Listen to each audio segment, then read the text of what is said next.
ভারতীয় টিম তো বিশ্বকাপ জিতে গেছে তোমরা প্রত্যেকেই জানো।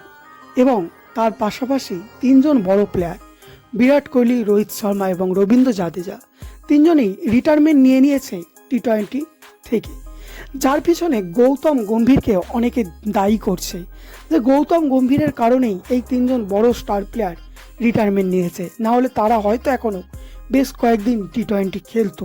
তো গৌতম গম্ভীরকে কেন দায়ী করছে, কারাই বা দায়ী করছে, আর কী কারণেই বা এরা রিটায়ারমেন্ট নিল, সেই সমস্ত বিষয় নিয়ে আলোচনা করব। তার পাশাপাশি কেকেআর টিমের সেই দুর্ধর্ষ প্লেয়ার হর্ষিত রানে, সে এখন ভারতীয় টিমে ডেবিউ করতে চলেছে। কোন টিমের বিরুদ্ধে ডেবিউ করবে, কবে ডেবিউ করবে এবং কোন প্লেয়ারের বদলে ডেবিউ করবে, সেটিও জানাবো এই ভিডিওতে। এখনও পর্যন্ত গৌতম গম্ভীর, যার নাম ছিল ভারতীয় টিমের হেড কোচ হওয়ার, কিন্তু এখন ভিভিএস লক্সম্যানেরও নাম আসছে। তো সেই ভিভিএস লক্সম্যান নাকি গৌতম গম্ভীর, কে হবে ভারতীয় টিমের হেড কোচ, সেটিও জানাবো আজকের এই ভিডিওতে।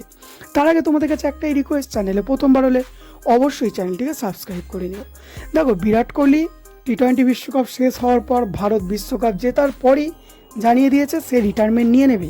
কারণ সে জানায় যে আপকামিং জেনারেশনে যারা ভালো ভালো প্লেয়ার আসছে তাদেরকে সুযোগ দিতে হবে। রোহিত শর্মাও সে একই কারণে রিটায়ারমেন্ট নিয়েছে এবং রবীন্দ্র জাদেজাও নিয়েছে। যদি রবীন্দ্র জাদেজার কথা বলা যায়, অক্ষর প্যাটেল তার একদম লাইক টু লাইক রিপ্লেসমেন্ট। হ্যাঁ, অবশ্যই বিরাট কোহলি, রোহিত শর্মার রিপ্লেসমেন্ট পাওয়াটা খুবই মুশকিল, কিন্তু দেখো অনেক ভালো ভালো প্লেয়ার উঠে আসছে, যেরকম ঋতুরাজ গায়কোয়াড়, তোমরা দেখতেই পাচ্ছ সাই সুদর্শন, এরকম অনেক ভালো ভালো প্লেয়ার আসছে যাদেরকে ভারতীয় টিমে জায়গা দিতে হবে। সেই কারণেই এরা রিটায়ারমেন্টটা নিয়েছে। কিন্তু কিছু সমালোচক আছে যারা বলছে গৌতম গম্ভীরের সাথে বিরাট কোহলি, রোহিত শর্মা এদের খুব একটা ভালো মিল নেই, যার কারণে গৌতম গম্ভীর হয়তো এদেরকে বাদ দিয়ে দিত। সেই কারণে সম্মানের ভয়ে এরা দিন থাকতে নিজে থেকেই রিটায়ারমেন্ট নিয়ে নিয়েছে বলে কিছু মিডিয়াতে জানাচ্ছে, যদিও সেটা সম্পূর্ণ ভুল। গৌতম গম্ভীর বিরাট কোহলির সাথেও খুব ভালো সম্পর্ক তোমরা দেখতে পেয়েছো। আইপিএল চলাকালীন যখন আরসিবি কেকেআরে খেলতে এসেছিল, গৌতম গম্ভীরের সাথে রোহিত শর্মার সাথেও যথেষ্ট ভালো সম্পর্ক এবং জাদেজার সাথেও গম্ভীরের যথেষ্ট ভালো সম্পর্ক। তো এই যে সোশ্যাল মিডিয়াতে যে সমস্ত হেটার্সরা এরকম ভুয়ো খবর নিয়ে ছড়াচ্ছে, তাদের কাছে একটাই রিকোয়েস্ট, প্লিজ এরকম ভুয়ো খবর ছড়াবেন না এবং এইভাবে ভারতীয় টিমকে এবং ভারতীয় টিমের প্লেয়ারদের বদনাম করবে না।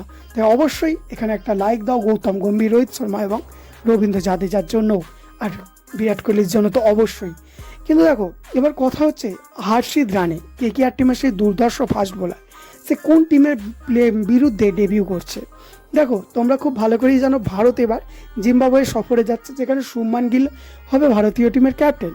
সেখানে অনেক প্লেয়ার জায়গা পাচ্ছে, সাই সুদর্শনের মতো প্লেয়ারকেও জায়গা দেওয়া হচ্ছে। সেখানেই ডেবিউ করতে চলেছে হর্ষিত রানে, যেখানে একজন অতিরিক্ত ব্যাটসম্যানের জায়গায় অনেকে রিকোয়েস্ট করেছিল। মূলত এর পিছনে গৌতম গম্ভীরেরই অবদান আছে। গৌতম গম্ভীরই পার্সোনালি হয়তো বিসিসিআইয়ের ম্যানেজমেন্টের সাথে কথা বলেছে এবং হর্ষিত রানকে সুযোগ করে দিয়েছে।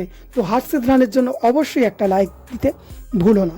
এবার যদি ফাইনাল সেই খবরটার কথা বলা যায় যে কে হচ্ছে ভারতীয় টিমের নতুন হেড কোচ, গৌতম গম্ভীর নাকি ভিভিএস লক্সম্যান, কারণ তোমরা দেখতেই পেয়েছিলে রাহুল দ্রাবিড়ের কন্ট্যাক্ট শেষ হয়ে গেছে। দেখো, ভিভিএস লক্সম্যান হচ্ছে ভারতীয় টিমের কোচ হিসাবে জিম্বাবুয়ে সফরে যাচ্ছে এবং বিসিসিআই জানিয়েছে যে শ্রীলঙ্কার সাথে একটা খেলা হবে, তার আগেই জানিয়ে দেবে যে কে হবে ভারতীয় টিমের হেড কোচ।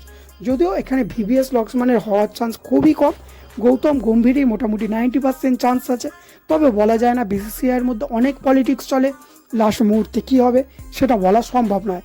তবে বেশিরভাগ চান্স গৌতম গম্ভীরই হবে। এবং তোমাদের মতে গৌতম গম্ভীর নাকি ভিভিএস লক্সম্যান, কে ভারতীয় টিমের হেড কোচ হলে ভালো হয়, অবশ্যই সেটি কমেন্টে জানাতে ভুলো না। তো এই ছিল আজকে সম্পূর্ণ নিউজ, কেমন লাগলো সেটি কমেন্টে জানাবে। আশা করি ভালো আছো, ভালো থাকবে, দেখা হচ্ছে পরে ভিডিওতে।